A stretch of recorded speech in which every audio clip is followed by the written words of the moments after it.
지금부터 굉장히 중요한 작품이 됩니다. 지금부터 이제 세계 문화사에 남는 걸작들이에요. 광인일기. 광인일기는 세계 문화사에 유명한 게 두 가지가 있습니다.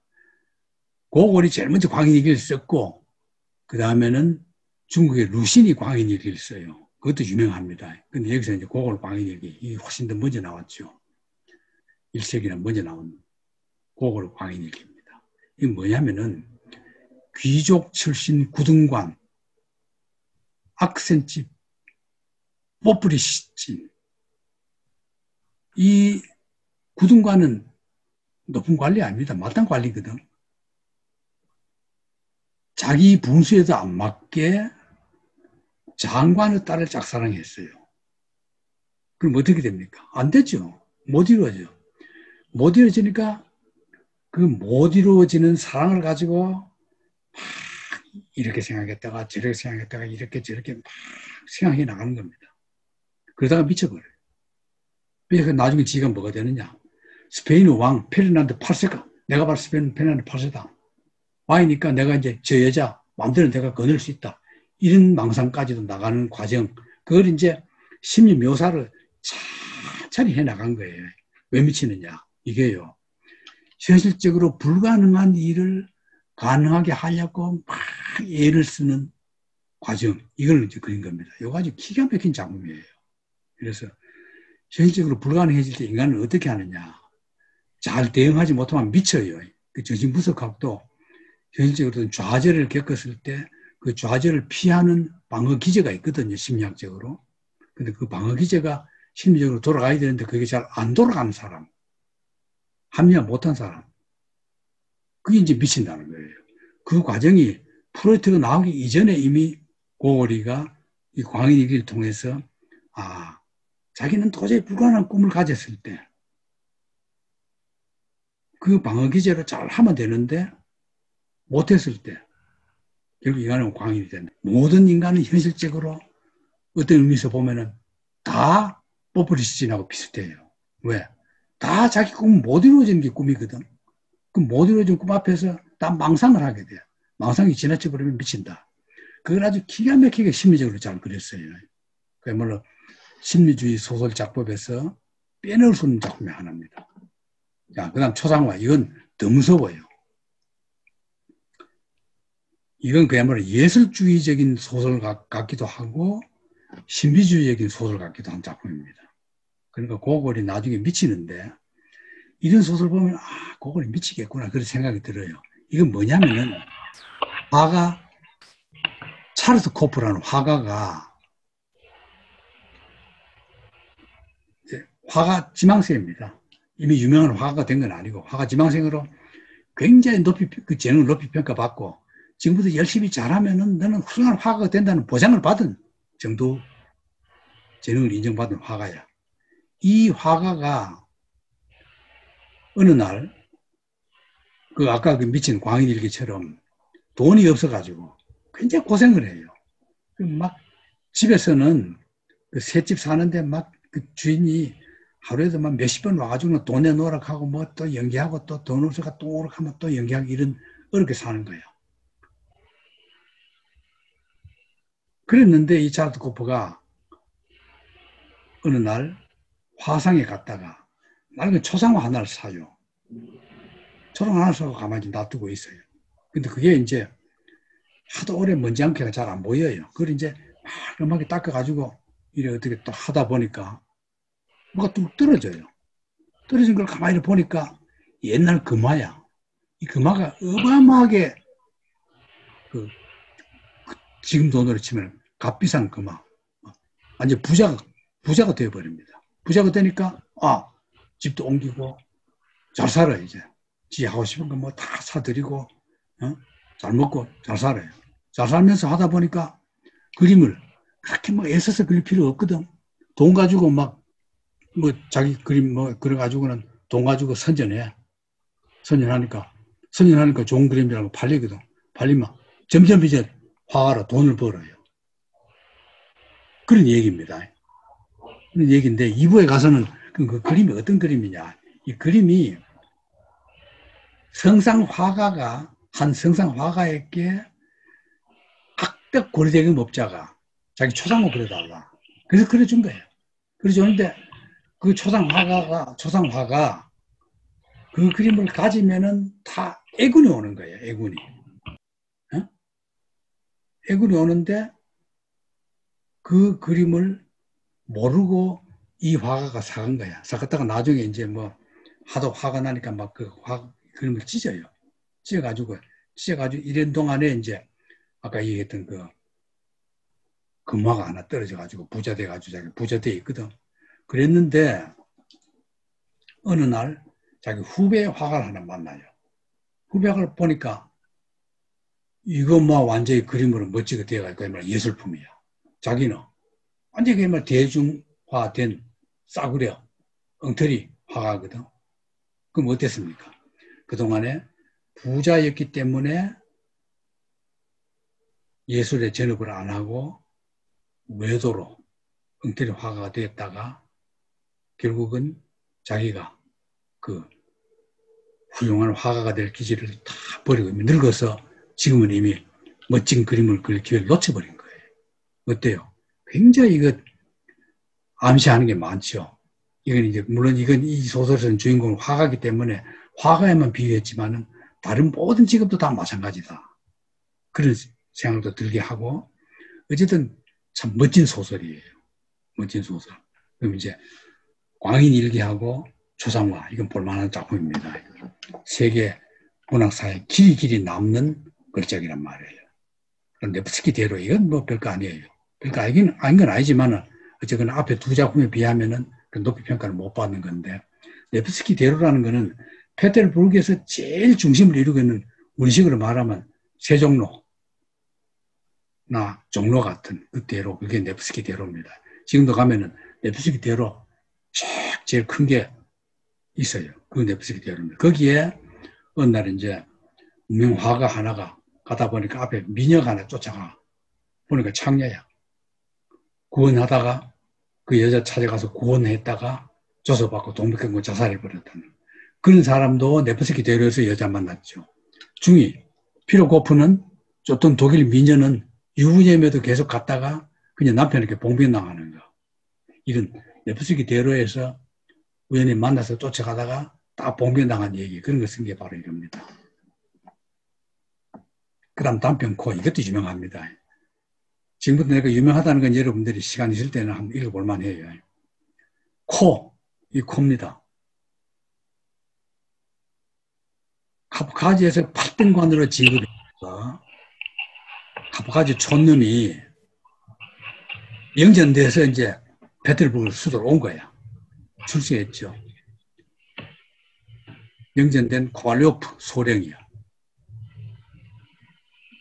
그 자기 딸은 이제 촌놈이 서울 와서 출세했다고 막 돌아다니는 어느 날 돌아다니다 보니까 자기 코가 5등관 그 엄청난 차이 납니다. 8등관에서 5등관은 말도 함부로 못 붙인 사람이야.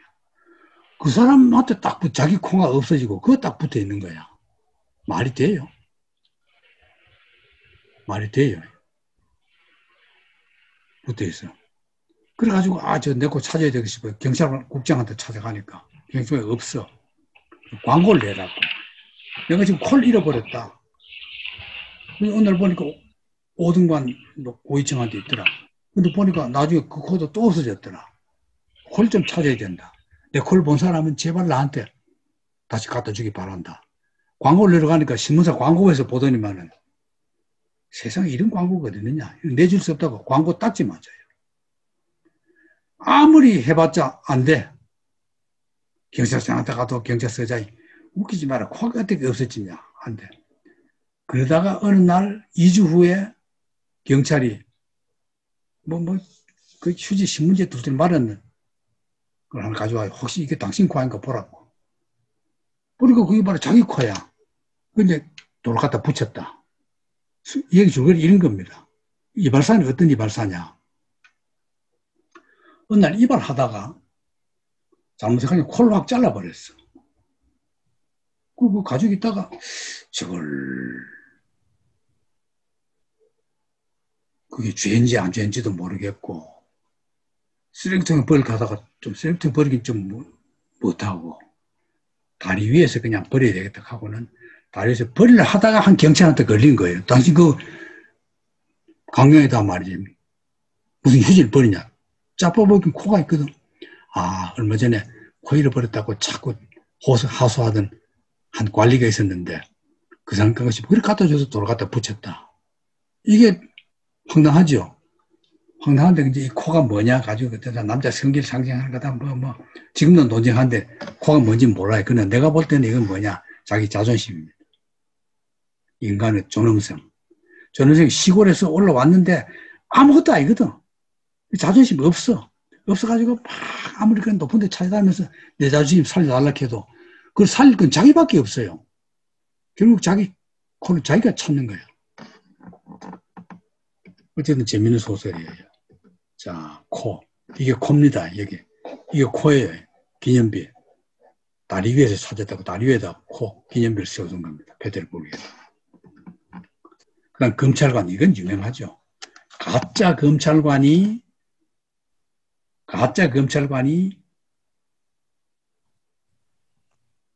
처음에는 전혀 사기칠 의사가 없이 어느 조그마한 시골 마을에 갔단 말이에요. 가서 이제 아주 초라한 싸구려 여간방에서 막 걱정하고 있는데 갑자기 어떤 사람이 오더니만은 각하 어떻게 하면서 막 먹는 것도 갖다 주고 밥도 사주고 돈도 갖다 주고 난리가 난 거예요. 그래 이상하다 왜 이런 거 봤더니만은 어떤 사람이 소문을 잘못 내가지고 어느 여관의 몇 호실에 문식으로 말하면 암행의사가 떴다. 검찰관이 비밀로 그 암행의사 감찰을 다니단 말이에요. 그 비밀 검찰관이 떴다.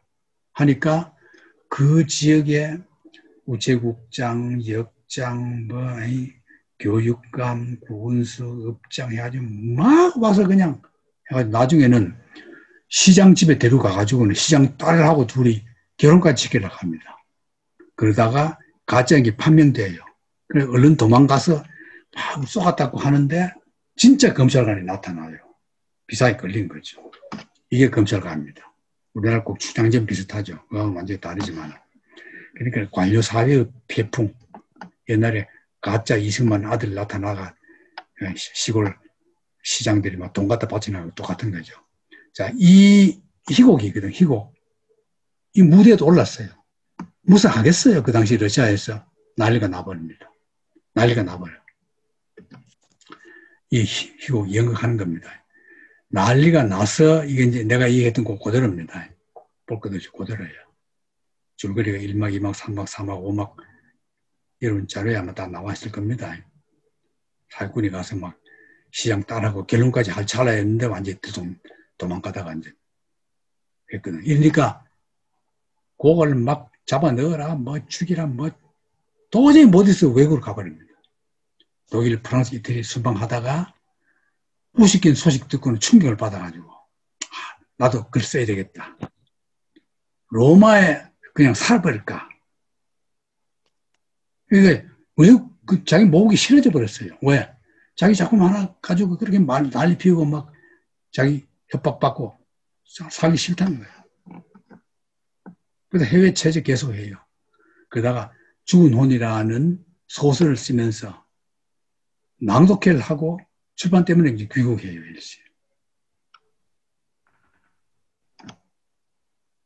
고골입니다. 좀 이상하게 생겼죠.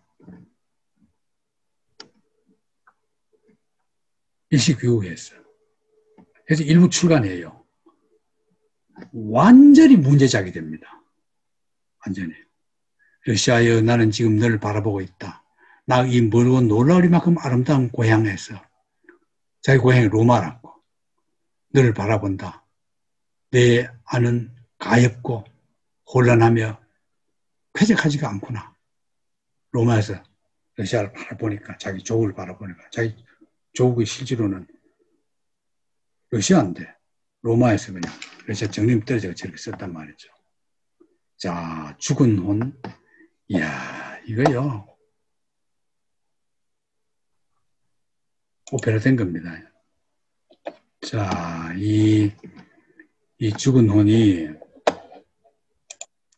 부식이 아니라 고гол의 대표작입니다. 대표작인데, 주인공 치치코프.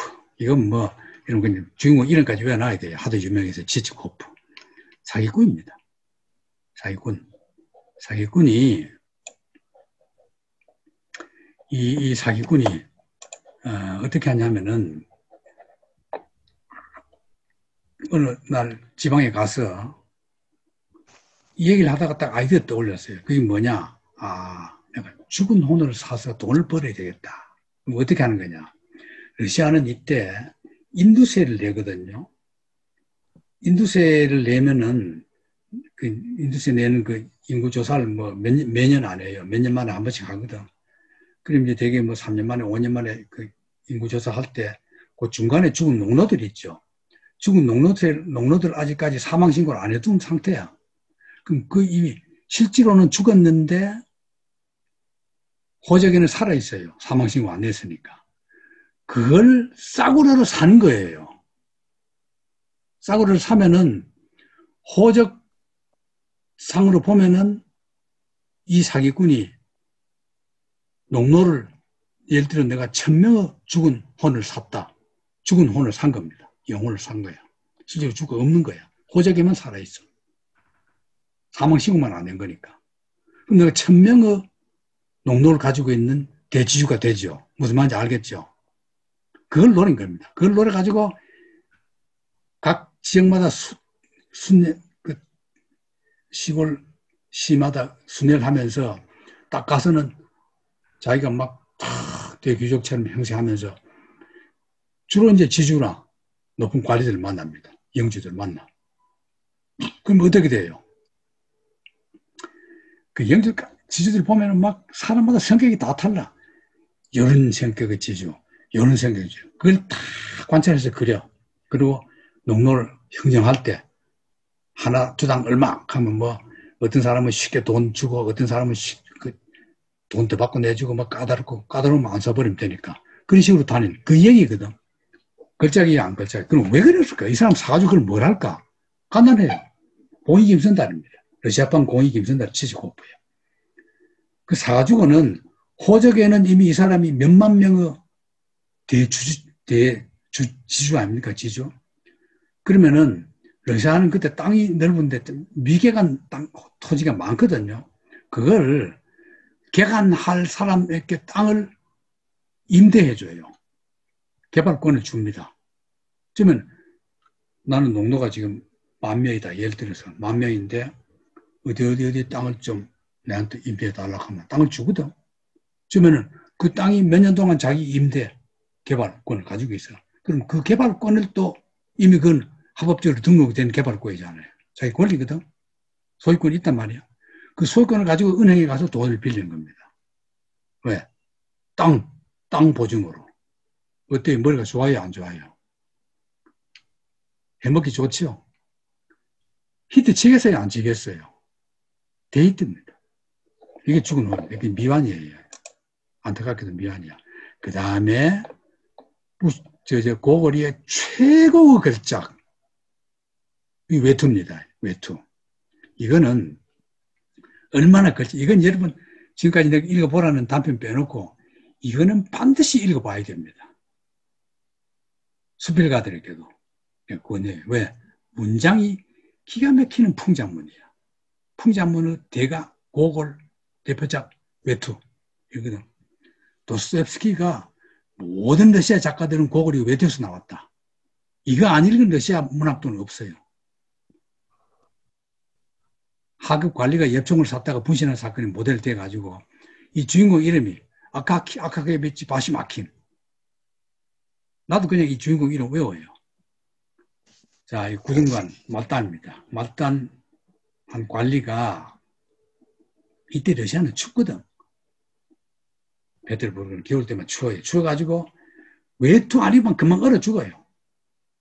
그런데 돈을 말이죠. 막 악착같이 뭐 촛불도 아끼고 뭐 신발 사는 것도 아끼고 뭐 걸음도 막 신발 안 닳게 걷고 그런 풍자가 기가 막힙니다. 모든 아껴가지고는 새 코트를 하나 사요. 그래 너무 자랑스러워. 그래서 새 코트 샀다고 막 축하 파티도 열고 다 했어. 근데 어느 날 겨울에 다리를 건너오다가 코트를 도둑맞아 버려. 도둑맞을 그 코트를 찾으려고 온 관리 다 다녀. 그러면 관리 높은 사람 같은 모르지만 말단 관리가 뭐 코트 잃어본 데 찾아달라. 등록도 안 해줘요. 다 코방기 다 안 돼. 코트 없이 그냥 다니다가 감기에 걸려 죽어버렸어요. 이 사람이 죽은 뒤부터 이 다리에 귀신이 나와가지고 그 코트 입은 사람만 잡아가지고 코트를 벗겨가는 귀신이 나타났다. 이게 외투입니다. 코트 없어 죽었으니까 유령으로 나타나가지고 그게 귀신이 나타나는 다리가 바로 칼린 다리. 이 다리 실제로 지금 페들복 있어요. 이 다리입니다. 저 다리에 외투 기념비가 세워놨어요. 기념비가 서 있어요. 칼린 다리 위에. 다시 외국으로 다니다가 나중에 돌아와요. 죽으면 2부 사파입니다. 다시 귀국합니다. 귀국해가지고는 이제 모스크바에서 톨스토이 백작, 알렉산드르 톨스토이 백작집, 부잣집 방을 하나 빌려가지고 거기서 살다가 거기서 미쳐요. 거기서 미칩니다. 고향집에도 갔다가 그러니까 어머니와 누나들이 막 집필실 마련해두고 글쓰락한데 다시 모스크바를 가버려. 칼로가 쉽니다. 제 고향. 갔다가 옵시나 푸스틴이라는 수도원을 방문합니다. 이 수도원은 유명합니다. 여러분 여기 보십시오. 옵시나 수도원이 도스토옙스키도 방문했고 주코프스키도 방문했고 고골도 방문했고 투르게네프도 방문했고 돌스토이도 방문했고 이 사람들을 그래 보면 옵시나 스푸틴 수도원이 다 나옵니다. 그만큼 유명한 러시아 문학에서 빼놓을 수 없는 수도원 바로 여기입니다. 이 옵시나 스푸틴 수도원.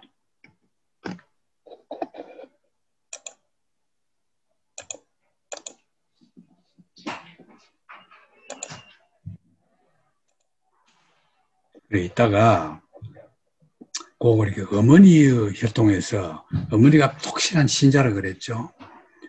그 신자라서 죽는 이부를 두 번째 곡을 완성한 뒤에 영적인 안내자 신부를 잘못 만난 거예요. 이 신부를 만나가지고 신부가 곡을 가만히 보니까 신앙심이 이런 걸 썼으니까 신앙심도 좀 흔들리고 왔다 갔다 하고 좀 이러거든. 그러니까 당신은 안 되겠다.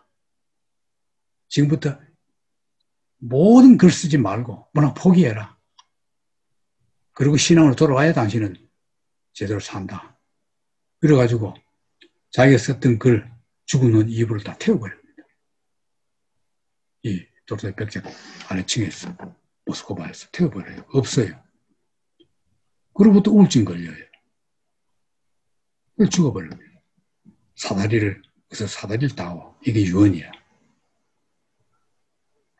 영혼의 사다리를 올라가고 싶었던지 운명한 집 이게 이제 그 귀족집입니다. 그리고 귀족집에서 죽었길래 저기 박물관이 된 거예요. 지금 모스크바의 고골 박물관은 바로 이 집입니다. 여기 아주 잘 해놨어요. 우리가 가서 우리가 찍은 사진입니다. 이게 고골 박물관 내부 아주 잘 해놨어요.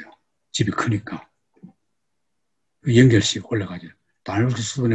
다닐롭스키 수도원에 묻었다가 나중에 100년 뒤에 원래 묻었던 데고 여기는 그 다음에는 100년 뒤에 이장하기 전에 묘지는 그걸 묘지였으면 이게 다닐롭스키 수도원의 묘지 그걸 묘지고 100년 뒤에 탄생 100주년 기념으로 뒤에 파란 글씨 보십시오. 위대한 러시아의 언어 예술가 니콜라이 바실리에비치 고고레께 소련 정부로부터 이건 이제 혁명정부죠. 1931년에 옮겼으니까 이게 노보데비치 수도원으로 옮겼습니다. 이게 지금 노보데비치는 모스크바에 있는 유명한 러시아의 유명 인사들의 묘지가 절반이 여기 다 있어요. 여기 가면 다 봅니다. 유리 가가린 묘지부터 전부 다 볼 수 있어요. 정치가부터 학자까지 다 예술가들 음악가까지 다 이 고골의 묘지가 되어 있다. 샤갈이라는 화가가 고골 예찬. 이거 봐요. 기가 막힌 소설이잖아요. 외투, 얼마나 여기 현세에 한이 많으면 죽어가지고 귀신이 돼가지고 나타나서 외투 입고 가는 손님만 외투를 싹싹 뺏어가느냐 말이야. 고골. 스탬프. 우표까지 만들어가지고. 다음 주에는 투르게네프 시와 소설을 강의하겠습니다. 여러분 수고 많았습니다.